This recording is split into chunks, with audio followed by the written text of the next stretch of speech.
Друзья, всем привет! В завершении темы топ-5 машин по версии Drive 2.ru нашей страны. Ребят, итоги. Топ-5 Drive 2, Эстония. 5-е место было Red Dead, ссылка на него есть, был обзор.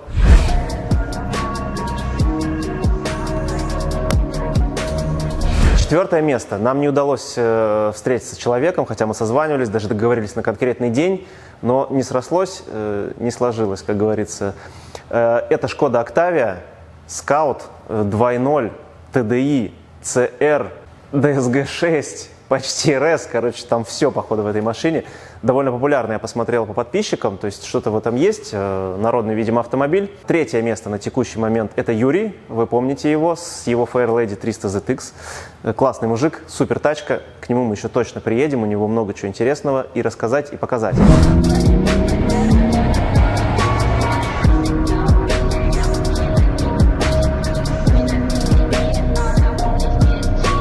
Второе место. Кто бы вы думали? Правильно.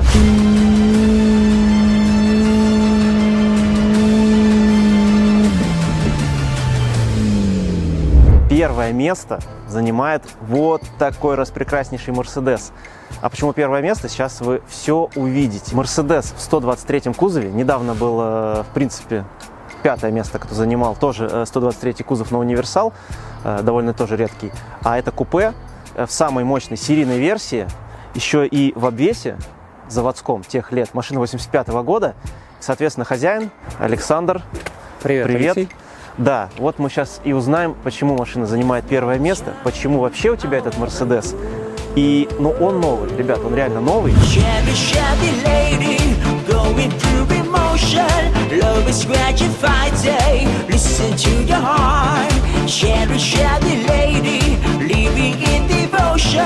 Always like the first time, let me check apart. Shelly, Shelly lady, like there's no tomorrow. Check my heart to lose it, listen to your heart. Shelly, Shelly lady, you know you used to love you. If you call me baby, I'll be always yours. Да, Сань, скажи, пожалуйста, вообще откуда у тебя этот Mercedes? Итак, начнем с самого начала. Начало берет истоки с 2009 года, когда появилось неосязаемое желание иметь что-то старое с железными бамперами хромированными. Но не было понимания, что конкретно хотелось. И случайно попалась статья в интернете. Машины, которые в будущем и уже сейчас набирают по стоимости и в дальнейшем хорошая инвестиция. Среди тех автомобилей был 123-й купе. Все дело в том, что где-то с 16 лет у меня был и есть кореш, у родителей был 123-й Mercedes, дизельный 2.0 в самой бедной комплектации, но машина запала в душу. В общем, я решил, пускай это будет 123-й купе, и начал потихоньку его искать. Я посмотрел, целый год я, собственно, искал в Эстонии машины, потом уже переметнулся на Латвию. В Латвии тоже ничего не было. Итогом было то, что я уже начал смотреть в Литве. В итоге, это уже был 2011 год, выстрелила эта машина. Значит, мы с друзьями собрались и поехали в Литву. Они за машинами. В общем, мы приехали, значит, обсмотрели. То есть это стоял сугроб, который даже не заводился на спущенных колесах. В итоге посмотрел машину и, собственно, я не мог принять однозначного решения, хочу я эту машину, не хочу. Даже мы уже, в принципе, сошлись на определенной стоимости. А попутно, когда я смотрел эту машину, я нашел руль, который теперь стоит в этой машине. В общем, что-то, короче говоря, прикипело к этой машине. В итоге, через 2 недели мы опять собираемся, опять едем туда. В одну сторону 700 километров. Приехали туда уже вдвоем с этим корешем, с механиком, с моим. Вот. И, значит, я опять встал в ступор. То есть я не мог, мне нужно было чье-то мнение там. Но состояние у нее просто было не очень. Это сейчас она выглядит красиво. Состояние было... машина стояла 3 года. В поле ее даже не заводили. В итоге Я спросил у своего вот этого друга, механика, говорю, ты мне поможешь привести ее в порядок по механическим частям? Без проблем. Я говорю, а твое мнение, как ты думаешь, брать мне или не брать? Он сказал, что я не буду тебе ничего говорить, потому что ты потом меня убьешь. Вот, если что-то, значит там не то. А в итоге решение я отдал фортуне, я подбросил монету. Ой, ничего себе. Прям Да, как в фильмах. вот. То есть я решил так, что если даже у меня ничего не получится, я по запчастям продам, ну и в принципе останусь при своих. Ну да. В итоге монета показала, что надо брать. В итоге мы ее взяли Монету. и поехали, да, и поехали назад домой. Вот. Дорога домой была, в принципе, тоже веселая. Почему? Потому что, когда мы поехали, работал датчик топлива. А в итоге на заправке мы просто залили под горловину, сели, поехали. По пути останавливались, из глушителя что-то капало, то есть думали, что это масло. Не работала омывайка, потому что она была летняя и она стухла. Сиденье водительское, в нем лопнула пружина под самой мягкой частью. И эта пружина всю эту дорогу, там сколько там... Массаж делал. Да, она, в общем, не впивалась в зад. Картонку подложить или еще что-то не было мочи, потому что поехали в пятницу, после работы вечером, ехали всю ночь. В субботу мы оформляли, весь день там мотались по городу. Вот. И вечером в ночь мы только поехали в Таллин. Это были первые числа марта. В общем, эту омывайку мы поливали, я поливал через открытое окно. Фары не работали. Ну, то есть фары работали, но они светили не пойми как. Тормоза подклинивали, потому что машина все это время стояла. Вот, и все, и ты привез ее, получается, и начал уже все делать сам практически. То есть у тебя, ну, я понимаю, по сварке, да, есть навык? Ну да, так сложилось обстоятельство, что хоть это вообще не мой профиль, вот, но Ну, я этой считаю так. машиной занимался Сейчас- я полностью сам. Сейчас, если умеешь варить, то все, то есть любой проект тебе подвластен. Вообще, что у тебя получается 2,8 литра, это самая мощная серийная версия, он же купе, что очень круто, плюс год у тебя такой ближе уже к следующему выпуску 124-го, соответственно, он у тебя свежее возможных других таких. И состояние, то есть, ну, сейчас он просто новый. То есть на протяжении всей реставрации, получается, ты вот кантик за кантиком, хром. То есть расскажи просто, что вот здесь вот так глобально поменено.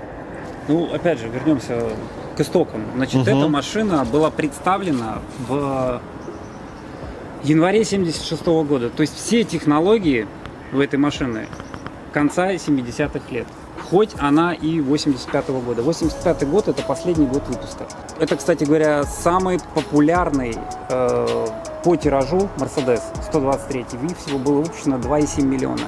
Значит, среди 2,7 миллиона было выпущено 200 тысяч универсалов и 100 тысяч купе. Ну вот это один из них. Так, ребят, посмотрим сейчас ее вот так вот в детальках немножко, что под капотом, в каком состоянии. Ну, состояние тут всего, вот просто обратите внимание. Я вообще человека вытащил, спасибо, надо сказать. Он говорит, уже все, я законсервировался, никуда не поеду, нет, до весны. И вот сразу из гаража, и вот все чистенько, все опрятненько. Вот я просто смотрю везде, вот за решеткой, вот даже серьга тут, которая, ну, она идеальная, чистая, все везде. То есть, ну, я такого давно не встречал, потому что, ну, у нас большинство реставраций, это просто облили сверху машину, там как-то что-то прибрали. Тут глобально, то есть здесь вырезались все кусочки, все вырезалось. Вот я просто смотрю даже на дворник, то есть мне складывается впечатление, что он не покрашенный, а он просто новый, наверное. Все-таки покрашен. Покрашенный. Ну, хорошо. Хорошо, да. Вот, посмотрим, да, под капотом и все остальное.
все, пацаны, погнали. Уже не терпится прокатиться и сказать вам свои эмоции, впечатления от тачки.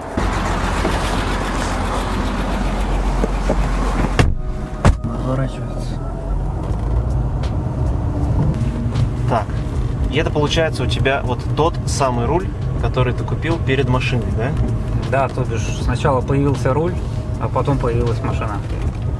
Ну, это, кстати, по всем канонам. Это именно... Здесь, правда, Лоренцер написано, а руль вроде АМГшный, то есть он 4-спицевый. Это прям Лоренцер. Это как раз Лоренцер. Прям Лоренцер тех лет. Лоренцер тех лет. Угу. И ручка еще, да? Вот я смотрю, ты тоже нашел Лоренцер, да? На ней гравировочка была. Да. Ну, не гравировочка, вон она. Да, да, Еле-еле видно. Угу. Так, невзначай. А АМГ именно не хотел, у тебя вроде как будто обвес. То есть передняя губа у тебя АМГ, а пороги? Не-не-не, смотри, тут штука такая, что сначала появился руль. Руль появился задолго, ну как задолго, за там 2 недели до того, как я купил машину. Вот, а обвес появился на 2-м или на 3-м году строительства, то бишь спустя 2 или 3 года появился обвес. И то обвес, ну, я случайно купил. Значит, опять же, там, штудируя интернет на предмет разных редких деталей, выстреливает объявление. В итоге обвес этот, за обвесом мне пришлось ехать там в районе 270 километров, опять же, в одну сторону. Ну вот так, собственно, и все. Все потихонечку собиралось. Я в Литву всего ездил 5 раз. То есть 2 раза за машинами и 3 раза за деталями. Кстати, интересный факт, значит, 1 раз я ездил в Литву за стеклом. Беда у этих машин, да.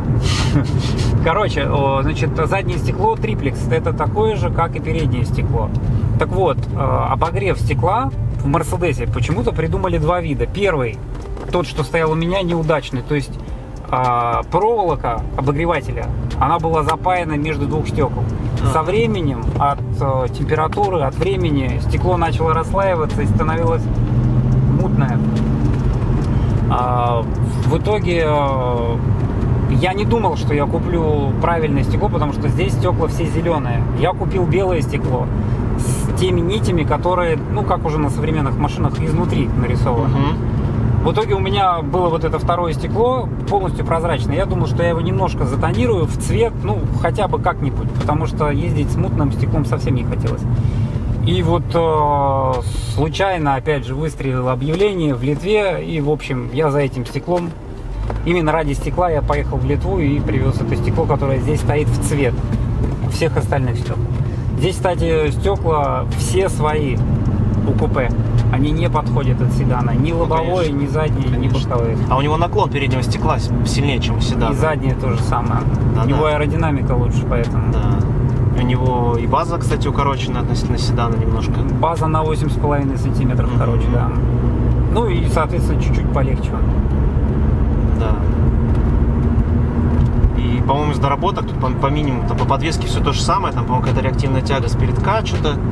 У них там было какой-то 1 или 2 доработки там относительно динамики, по-моему, Но здесь, серийной версии. Здесь стоит самый широкий стабилизатор. Вот за этим стабилизатором в свое время вот все вот таксисты, вот кто вот машины себе собирал, вот они, значит, от 2.8 вот себе этот стабилизатор очень хотели.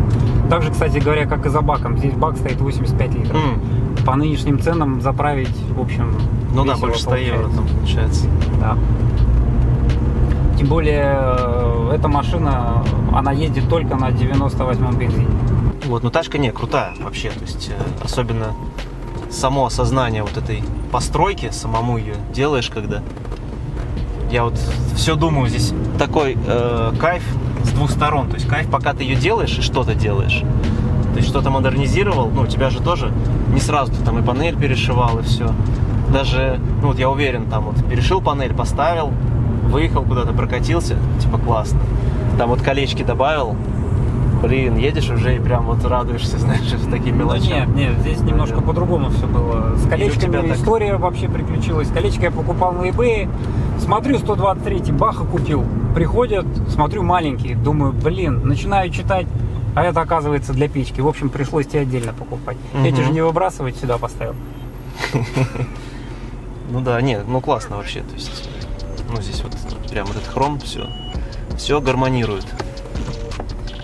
Я когда машину гнал сюда, из Литвы, мне очень понравился звук двигателя. Он свой. Да, вернемся к тому, что я говорил, что это машина, разработка 76 года. Так вот, двигатель этот самый шумный из бензиновых, потому что здесь нету гидрокомпенсаторов.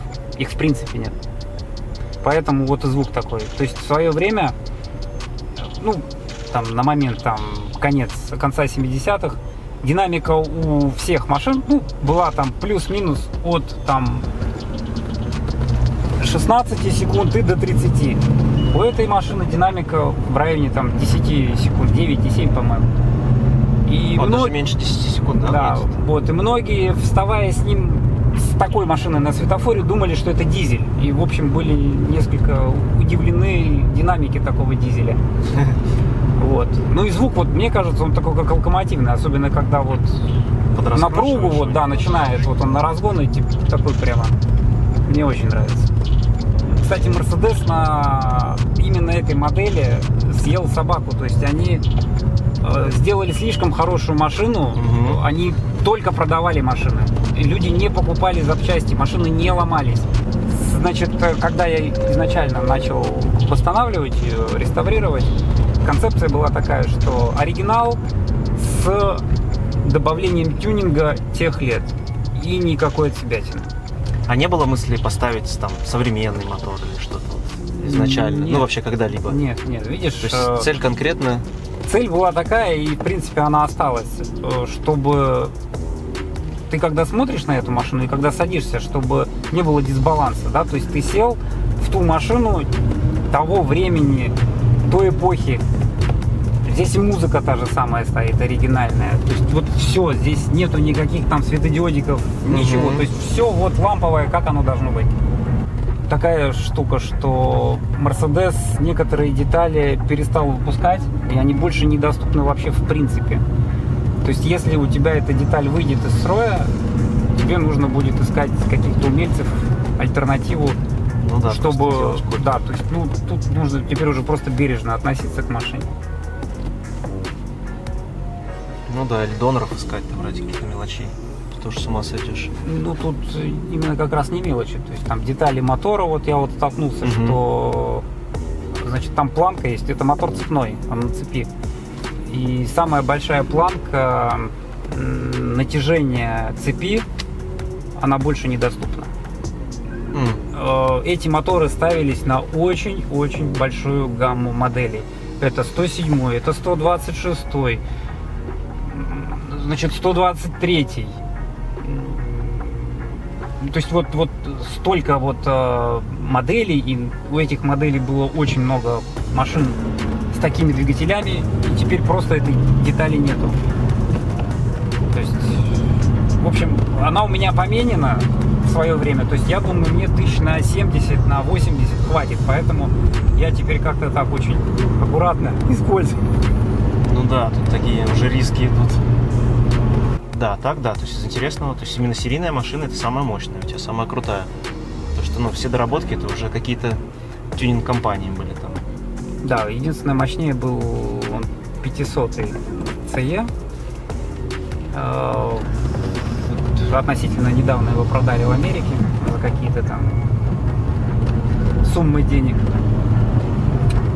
Ну, Причем продали очень быстро, очень быстро. То есть машина только появилась. Самый такой. Нет, Хаммер это ты путаешь, это 124-го. Но 123 тоже был, по-моему. 123-го не было. Не было разве? Не было. А мне казалось, был. Нет. Ребят, мы покатались, быстро потемнело, понятно, уже на улице нечего делать. Вообще тачка, ну супер. Особенно вот конкретно этот аппарат с таким подходом, с такой реставрацией, с полной. То есть он, как вы видели, он новый как внутри, так и снаружи. И что я вот сейчас вот все пощупал, это все круто, что вот Александру, опять же, то есть это еще один человек, которому респект вообще и от вас, и от меня 100%. И вот еще хотел спросить из интересного, сколько по деньгам, на твой взгляд, вот вся вот эта реставрация вышла? Конечно, ты не считал. Если не считать мой труд вообще, да, то есть только по деталям, Вышло 15 тысяч евро. Жена в курсе? Даже на курсе, да. 15 тысяч. Это помимо машины. Вот именно на... Нет, это вместе. Это вместе с машиной. Да, Кстати, это вместе с недорого. машиной. Потому что я считал, у меня вышло даже побольше с москвичом. Ну, потому что у меня были нюансы. Я переделывал. То есть... Все дело в том, что в 2018 году Mercedes поднял все цены в 2 раза. Вот все цены. Минимум в 2 раза. И в гору. Если бы я сейчас начал эту машину делать, то цена на детали возросла бы в 2 раза. Ну да, как То ты есть я говоришь, успел некоторые запустить резиночки. Последний паровоз последнего вагона. Последний. То есть на те же уплотнители, то есть вот вокруг окон, то есть комплект уплотнителей, сколько ты сказал, получается? 1000 евро. Вокруг ног, ребят, представляете? То есть вот так вот у тебя, допустим, сифонит, ты говоришь, закажу-ка я. И оригинал можно еще, да, купить? Но не только оригинал. Вот сейчас уже затрудняюсь сказать. Могу сказать, что по низу двери, я вот сегодня ради интереса смотрел, то есть я покупал, цена была в районе 190 евро на одну дверь. Это вот этот молдинг нижний, да? Нет. Это вот резинка. Вот она, да, то есть она идет вот так, и вот до сих пор. Просто Вот этот эта резинка, уплотнитель. она стоила 180 или там 190 евро. На одну Сейчас дверь. такая же резинка стоит 390. 390, офигеть. Вот эта вот резинка стоит 1000 комплект на одну, на вторую сторону. Вот это 100, вот эта маленькая. Вот это вот уже даже не вспомню. То есть, ну, тут вот набегает. Нормально набегает-то. Закроем, пожалуй, мы это все дело. Все, ребят, такая тачка, вообще супер. Первое место в нашей стране на Drive2.ru. Скорее всего, кто-то из вас за ней следит, кто-то смотрит. Напишите в комментариях, следили вы за этой машиной, видели или нет, нравится или нет. Спасибо за тест-драйв, за обзор. Очень приятно. Все, ребят, всем пока. С вас лайки, подписки не забывайте. До новых встреч.